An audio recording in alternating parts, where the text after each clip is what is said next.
Hola, ¿cómo están? Buenas noches. Me da gusto nuevamente contactarlos y poderlos ver en en un en vivo más de los que vamos teniendo, de los que nos vamos retroalimentando. ¿Cómo está, profesor? Buenas noches, ya lo estoy mirando aquí. Hola, Angélica. Hola, Marta. Pues me da mucho gusto. Y en lo que se va uniendo la gente, les platico el invitado que vamos a tener hoy, porque la verdad para mí es invitado de lujo. El doctor Josman Espinosa Gómez, les voy a hablar un poquito de él en lo que la gente se va uniendo, para que lo conozcan y tengan una idea de pues la plática que vamos a tener el día de hoy y qué profesional es el que vamos a estar, con el que vamos a estar compartiendo el día de hoy. Pues el doctor Josman Espinosa es licenciado en psicología por la Universidad Autónoma Metropolitana, es maestro en psicología social de grupos e instituciones también por la Universidad Autónoma Metropolitana, maestro también en psicoterapia integral por el Instituto de Psicoterapia Integral y Ciencias de la Salud de la Ciudad de México, es doctor en educación por la Universidad Marista. Así que la verdad es que por conocimientos pues no vamos a tener problemas el día de hoy, porque la verdad es que además es un docente, un profesor, un catedrático en varias universidades, y les puedo decir que son de esas personas que yo he tenido el gusto de conocer y de tomar clase con él también en algún momento. Y es una persona que se puede dar el lujo de dar una cátedra sin necesidad de una presentación de PowerPoint, sin necesidad de un pizarrón. Simplemente puede empezar a dar la clase de su ronco pecho y todo el conocimiento está aquí, ¿no? Y lo transmite, y siempre hace de sus cátedras momentos muy amenos, llenos de ejemplos. Entonces no hay manera de no entenderle al doctor Josman, ¿sí? Y le pedí que nos hablara el día de hoy sobre el poder de la sugestión, ¿sí? Y cómo la sugestión trabaja en nuestra mente, cómo podemos usar también a nuestro favor la sugestión, porque normalmente cuando pensamos en sugestión lo imaginamos o lo visualizamos como algo negativo, como que siempre nos sugestionamos para cosas negativas, ¿no? Entonces, no necesariamente tiene que ser así. Yo creo que así como muchas personas viven la sugestión y tienen procesos sugestivos para mal, incluso que afectan hasta su salud mental, también lo podemos usar a nuestro favor, definitivamente.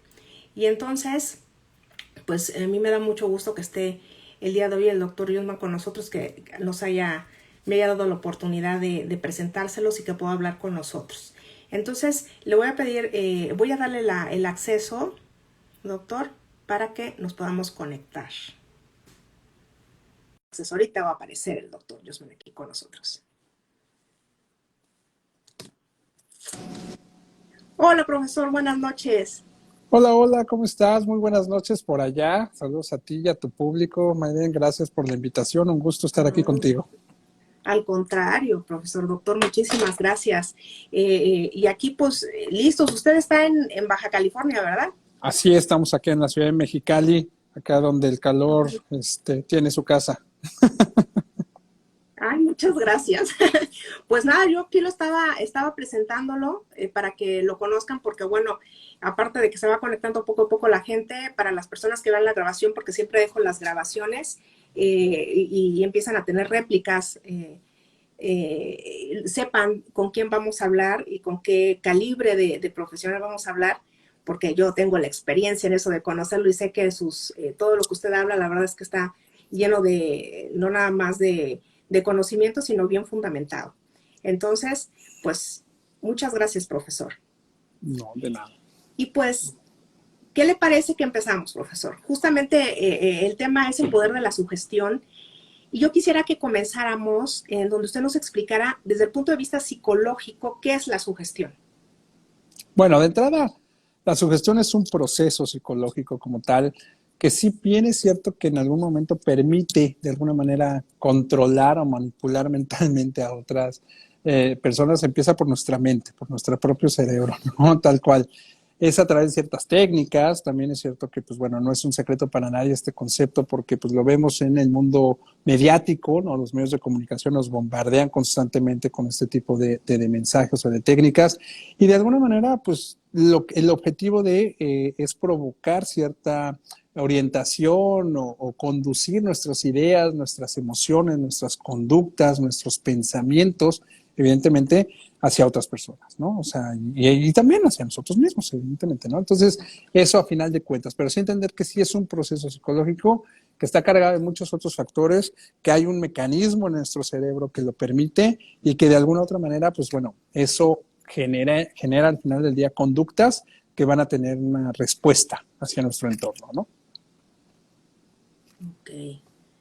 Ahora, platicamos, profesor, justamente que hablar de sugestión a la gente le puede parecer muchas cosas, por eso le preguntaba desde el punto de vista psicológico qué significa.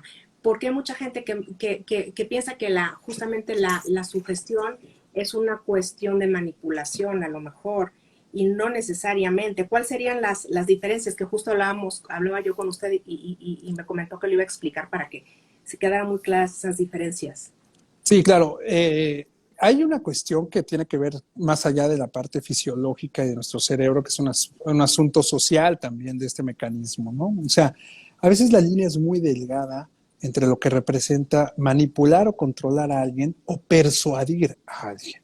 O sea, manipulación busca un fin propio sin importar en ningún sentido ni las emociones ni los sentimientos de los otros, ¿no? O sea, al final de cuentas es algo que yo quiero lograr y es cuando yo personalmente busco incluso a través de ciertas técnicas o mecanismos de control lograr mi objetivo utilizando al otro. No hay una cuestión ética, no hay una cuestión profesional incluso y pues bueno, se ve pues a veces hasta cierto punto de manera muy común en los famosos chantajes, ¿no? Por ejemplo, ¿no? Los chantajes no dejan de ser una manipulación del otro. Sin embargo, pues bueno, la diferencia cae o radica en que la persuasión tiene un mecanismo completamente diferente. Si bien es cierto es que a través de lo que yo diga o haga, busque en el otro conseguir algo, también representa que hay ciertos factores o variables que son muy distintos a la manipulación o el control. De entrada, una persona persuasiva es alguien que tiene la posibilidad de contar con un prestigio, ¿no? O sea, es alguien que se construyó un prestigio y decir, oye, me lo está diciendo fulanito de tal que no es cualquier hijo de vecino y definitivamente algo bueno debe de saber o algo tiene que lo puede expresar, ¿no? Un segundo nivel tiene que ver con esta conexión emocional. O sea, la conexión emocional que tiene a veces entre el receptor y el emisor no es cualquier cosa. Yo puedo pararme aquí a decirles muchas cosas, pero si de alguna manera las personas que están recibiendo el mensaje no logran, ¿no?, conectar o hacer este clic empáticamente con el comunicador, es muy difícil que el mensaje llegue. Y un tercer nivel que es pues obviamente la argumentación, ¿no? O sea, ya me pueden contar, ahora sí que 1000 cuentos chinos, pero si no tengo un razonamiento, una parte de argumentación lógica de lo que estoy diciendo, todo lo demás se va atrás, ¿no? Entonces yo podré ser más atractivo, el más guapo, la persona más brillante y todo, pero si lo que me estás diciendo es ilógico y no tiene un argumento que lo sustente, no sirve de nada. Entonces, definitivamente estos tres elementos son los que van a sumar para un proceso de persuasión. Si yo puedo persuadir a alguien o que alguien me pueda persuadir a mí, pues cae en un terreno mucho más concreto, mucho más sostenible. La manipulación tarde o temprano desaparece, la manipulación tarde o temprano acaba dejando de ser importante para ambas partes porque una vez que se cumple el objetivo, pues ya el otro no tiene razón de ser en ese mecanismo de interrelación personal, ¿no? La persuasión no, la persuasión es algo que yo te puedo dejar de por vida aunque yo ya no esté, como haberte dado argumentos para convencerte que estés bien y dejas de fumar y comes sano y haces ejercicio, por ejemplo, ¿no? Entonces fue alguien que persuadió y que logró un impacto en tu bienestar más allá de que yo ya no esté. Entonces sí hay una gran diferencia. Ahora, la diferencia es que entre nuestro mecanismo de manipulación y persuasión, muchas veces en nuestro cuerpo pues es muy endeble a veces a ser sugestionado por ese tipo de mensajes, ¿no? Entonces a la hora que nosotros recibimos esos mensajes, pues el cuerpo reacciona también, además de nuestra mente, ¿no? Y de ahí es que tengamos tantos elementos a veces, pues psicosomáticos, ¿no? Tal cual, ¿no? ¿No? Nos enfermamos a veces por sugestión, ¿no? También. Así es, justamente, y de acuerdo a lo que está diciendo, profesor, y viene la siguiente pregunta, porque sí, usted sabe mejor que yo que muchas veces nos podemos creer cosas que no existen y es por un proceso sugestivo. Yo siempre he compartido incluso algún video que usted nos compartió en alguna clase sobre, que lo comentaba con usted, el de Psicópolis, y me preguntan, ¿y cómo, por qué sucede eso? O sea, ¿por qué cayó y se convulsionó? No siempre es la pregunta del millón, ¿no? ¿Qué sucedió ahí? Porque se lo creyó. O sea, hay un proceso sugestivo, es tan poderoso que la gente puede creer que pueden suceder cosas y suceden, ¿no? De ahí los procesos psicosomáticos que dice usted, ¿no? Y las personas pueden creerse o sentir alguna sintomatología que a lo mejor es simplemente parte de un proceso ansioso también, ¿no? Pero hay un proceso sugestivo también muy intenso ahí. Y entonces, ¿qué pasa, doctor, en nuestra mente y en nuestro cuerpo cuando nos sugestionamos? Pues bueno, recordar que la sugestión es la acción de sugerir. Yo te estoy sugiriendo, ¿no?, una idea o una creencia. ¿Qué pasa? Que Claro. tú consciente o inconscientemente estás aceptando esa idea o creencia para.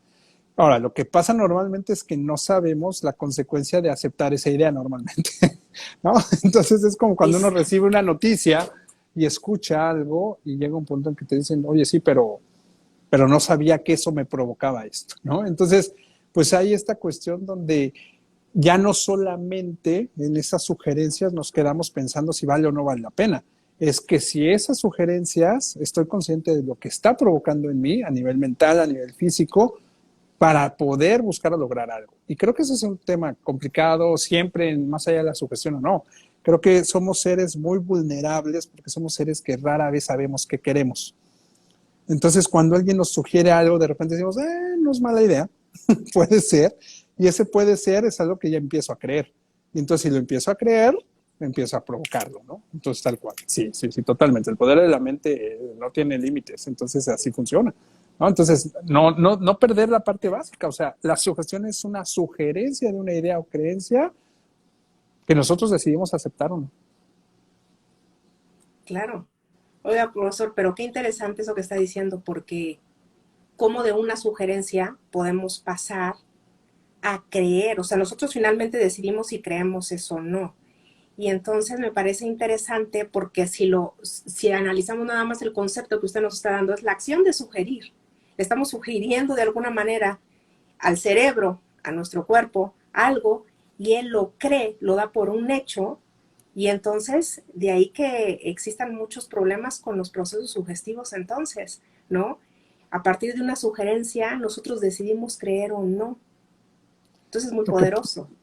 pues sí, pero tal vez pasa también por este hecho. Hay una frase que a mí me gusta mucho, se debe a mis alumnos, que dice que si tú no sabes lo que quieres, alguien va a decidir por ti, ¿no? Y que es un porcentaje muy mínimo el que tiene un plan real, ¿no? Y que si tú no tienes tu plan, alguien te hará parte de su plan. Entonces creo que la mayoría de nosotros somos parte del plan de mucha gente, ¿no? Tal cual, sin que eso es, sí, claro, sin que eso es que signifique que esté mal, ¿no? Obviamente no. Pero creo que mientras más dejamos la oportunidad que otros tengan la razón o que nos digan qué es lo que tiene razón de ser en nuestra vida, pues nuestro sentido de vida va a ir en relación de eso, ¿no? Y no va a ser un sentido de vida personal o propio. Creo que, insisto, la clave es saber qué quiero y qué no quiero de, y qué voy a hacer para llegar ahí también. Esa es la otra parte. La sugestión que está en todos lados, ya lo comentábamos ahorita, pues no solamente es una cuestión de lo que quiera creer, es que tengo que echar mano de recursos para que eso que estoy creyendo se vuelva realidad, ¿no? O sea, y ahí es donde a veces consciente o inconscientemente nos empezamos a sorprender, ¿no? Porque a final de cuentas, pues uno no sabe los alcances que puede tener una vez que yo sé lo que quiere, ¿no? O sea, a final de cuentas. Y creo que, más bien dicho, como bien dijiste al inicio, creemos que este tipo de mecanismos van más hacia lo negativo que hacia lo positivo, ¿no? O sea, el hecho de creer que nosotros somos alguien que puede decidir qué hacer con su vida también nos carga de mucha responsabilidad. una responsabilidad que no Sí. siempre estamos dispuestos a asumir y que preferimos en una zona de confort acostumbrados a ella que alguien más mejor lo decida y no nosotros. Y entonces cuando esas sugestiones o esas ideas o creencias no las llegamos a asimilar, es donde también a veces enfermamos, ¿no? O sea, una enfermedad psicosomática empieza por una sugestión, definitivamente, ¿no? En ese sentido. Así es, así es. Ok, profesor. Bien interesante.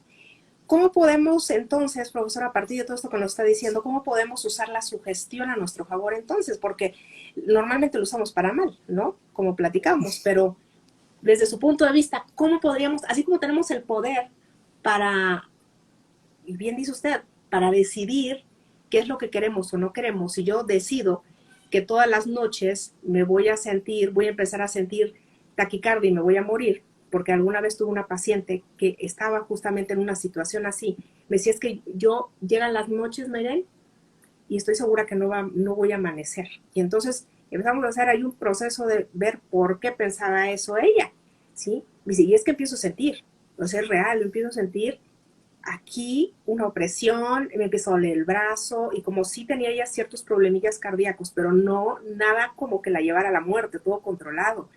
Entonces ella todas las noches, le dije, es que tú todas las noches decides cómo va a ser tu noche, ¿no? Y justo ancla perfecto con lo que usted está diciendo, ¿no? ¿Cómo puede tener ese proceso de sugestión, puede tener tanto poder para decidir cómo nos vamos a sentir y tanto así que el cuerpo empieza a responder con síntomas que nosotros Sí, mismos producimos? Se me hace muy así interesante. es. Entonces, ¿cómo podríamos usarlo a nuestro favor? Creo que la parte importante de todo esto es el hecho de que tengamos que revisar nuestras creencias, las creencias racionales y irracionales que a veces tenemos y que han construido socialmente lo que somos. Al final del día nosotros nos vamos a ir definiendo bajo nuestra identidad personal y nuestra identidad social, y eso va a construir una personalidad integral. Así Creo es. que si nosotros seguimos buscando esta validación en nosotros y esta validación en que los demás nos digan, más allá de las que nosotros tenemos por nosotros mismos, pues siempre vamos a hacer una veleta, ¿no? De ir y venir para allá. Entonces creo que la clave en esto es buscar las creencias que nos han construido, las racionales y las irracionales, y a las irracionales darle una argumentación, y si esa argumentación no existe, entonces saber que no es un trabajo, o sea, no es algo con lo que tenemos que estar, ahora sí que aliados, ¿no? Sino al contrario, irnos despegando de ese tipo de situaciones. Al final del día somos un constructo social de lo que creemos, ¿no? Tal cual. Así es. Y por ejemplo, profesor, se me están ocurriendo un poco más de preguntas. En un proceso que está muy de moda, los procesos ansiosos ahorita, ¿no? Digo de moda, pues en el sentido de que hace 30, 40 años no veíamos, creo, tanta gente. Yo de niña, yo tengo 44 años y de niña no me acuerdo eh, conocer a tanta gente con problemas de ansiedad. Y hoy en día es muy común, ¿no? La gente pasa por, y yo digo, las circunstancias, pero independientemente de la situación de la pandemia, hay mucha ansiedad, ¿no? Entonces, ¿cómo podemos usar desde su punto de vista la sugestión en procesos de ansiedad que nos pueda ser de ayuda? Así como tenemos el poder para sugestionarnos y llevarnos a ciertos síntomas, desde su punto de vista, ¿cómo podemos usarlo en procesos ansiosos a nuestro favor? Es la misma idea. Nuestra ansiedad se genera por pensamientos que de alguna manera la mayoría son irracionales. O sea, nadie se va a morir por un estornudo, ¿no? Sin embargo, nos han bombardeado tanto con creer que un estornudo provoca todo lo demás. Hay videos, memes y todo esto, que de alguna manera lo empezamos a creer. Entonces, la ansiedad y la angustia hasta cierto punto es un resultado de ese tipo de pensamientos. Estos pensamientos tienen que ir de la mano de lo que racionalmente podemos comprobar, de las evidencias. ¿Cómo? Yo la forma o la mejor forma que he encontrado es infórmense. O sea, ¿qué te está provocando esa ansiedad? No, eso, infórmate, eso es real, es viable, existe, puede pasar, no puede pasar. Entonces, ok, busquemos otra opción. No lo es, entonces desechémosla porque no es real, no es algo que realmente vaya a pasar. Entonces, yo creo que uno de los factores, porque al rato no van a decir, no, pues es que con eso no. Uno de los factores y por dónde empezar es informarnos. Si nos podemos llegar a informar de todo lo que creemos que nos afecta, eso refiere a un tipo ¿cómo se llama?, de factor que impacta en nuestra ansiedad. Y la otra es, pidamos ayuda. Los profesionales de la salud mental hoy estamos dispuestos a decirte, oye, ¿sabes qué? Esto tal vez va más allá de eso, pero también creo que tienes otros aspectos a los cuales puedes recurrir o trabajar ciertos recursos y se vale que los puedas trabajar en un proceso terapéutico, por ejemplo. El pedir ayuda pareciera que también es un pensamiento que nos hace creer que entonces somos vulnerables y que entonces somos menos. Y eso, pues de alguna manera, otra vez vuelve a afectar a que entonces no merecemos, no valemos, no contamos, ¿no? Y eso genera ansiedad. Entonces, la ansiedad en estos momentos, en uno de los elementos claves es informarnos. Informarnos y en un paso siguiente, pues pedir ayuda en caso que no sea suficiente, ¿no? Esta información. Ok, aquí tengo una preguntita, profesor. Dice, ¿qué pasa o cómo proceder? A ver si estoy entendiendo bien. ¿Qué pasa o cómo proceder si el relajo es no saber decir no y cuando otra persona ya hace parte de su plan sin estar completamente convencido? O sea, que te quiere que manipular, Lucía, no sé, no entendí muy bien la pregunta. ¿Te quieren persuadir? Sí, creo que yo también le pregunto un poquito, lo que traté de entender un poquito, creo que es cierto, los límites, el decir no, los límites son un primer paso al autocuidado. Esa es otra parte, ¿no? O sea, la parte en la que nosotros tenemos que apostar a autocuidarnos no es cualquier cosa. Y una de las cosas o uno de los puntos principales del autocuidado es poner límites, decir que no. Y otro punto importante es los pretextos. Dejemos de poner pretextos. Es que no hago esto porque no tengo tiempo. Es que no hago esto porque no tengo esto. No, yo creo que hoy más que nunca tenemos acceso a muchos recursos y creo que vale la pena intentarlos, ¿no? Tal cual. Así es. Y creo también, Lucía, que aprender a ser asertivos es como que una manera muy práctica de saber decir sí cuando tenemos que decir que sí, no cuando tenemos que decir que no. A mí cuando me preguntan, ok, ¿y ser asertivo entonces exactamente qué es? Pues es justo el límite, esa línea delgada entre la pasividad y la agresividad. O sea, que busques ese equilibrio de una manera clara, concisa, amable, ¿no? Sin ofender a la otra persona. Pero si estás muy segura de que quieres decir no, bajo ese esquema, aprender a decirlo, ¿no? Sin ser pasivo, si ya todo digo que sí, o sin ser agresivo y sin no de una manera ofensiva, ¿no? Pero, ok, muy bien. Ok, aquí te estoy viendo, Lucía. Exactamente. Ok, pues no sé si tengan alguna pregunta para el profesor. Esta es su oportunidad. Esta es su oportunidad, porque la verdad es, el doctor es una persona con muchísima experiencia y mucho me han estado preguntando porque vieron el post, ¿no? El cartel con que iba a estar usted y me empezaron a hacer muchas preguntas precisamente sobre el tema de la ansiedad, sobre esto de la sugestión y la relación con la ansiedad, que digo que está mucho de moda. Pero pues no sé, profesor, si nos quiera agregar algo más, algo que quiera comentar adicional, somos todos oídos. Pues bueno, un poquito nada más para como colofón para cerrar esto, es este hecho de que hoy más que otra cosa, más que buscar la solución en alguien más, buscar que el Estado, el gobierno, la Secretaría de Salud resuelva problemas o temas como estos, creo que hoy en día el confinamiento nos ha demostrado la importancia de la salud mental en cada uno de nosotros. Apostemos a ello, quitemos el estigma de lo que eso representa y créanme, sentirse mal, sentirse ansioso, no está mal, es parte de lo que somos y cualquiera de nosotros nos puede pasar. Entonces, si podemos reconocer eso y podemos apostar a un apoyo, a una ayuda y a autocuidarnos, creo que es lo mejor que podemos hacer en todos los aspectos. Hoy más que nunca vale la pena hacerlo. Y agradecerte muchísimo la invitación y estoy a tus órdenes. Están mis redes sociales también. Cualquier duda, cualquier pregunta que tengan o que haya quedado pendiente, con gusto por ahí podemos estar en contacto. Muchísimas gracias. ¿Dónde lo localizan, profesor? Así como ¿Cuáles tal, son sus redes? Doctor Hosman Espinosa Gómez, Instagram, Twitter, Facebook, sin problema, así tal cual. Ok, muy bien. Pues yo le agradezco muchísimo el tiempo que nos dedicó el día de hoy y pues espero poderlo tener de invitado en otra ocasión nuevamente, profesor. Claro que sí. Gracias a todos los que se conectaron y ya saben, en un ratito más subo la grabación para los que quieran revisarla. Muchas gracias. No, a ustedes, a ti y a tu público. Bonita Gracias. Bonita noche. Gracias. Bye bye.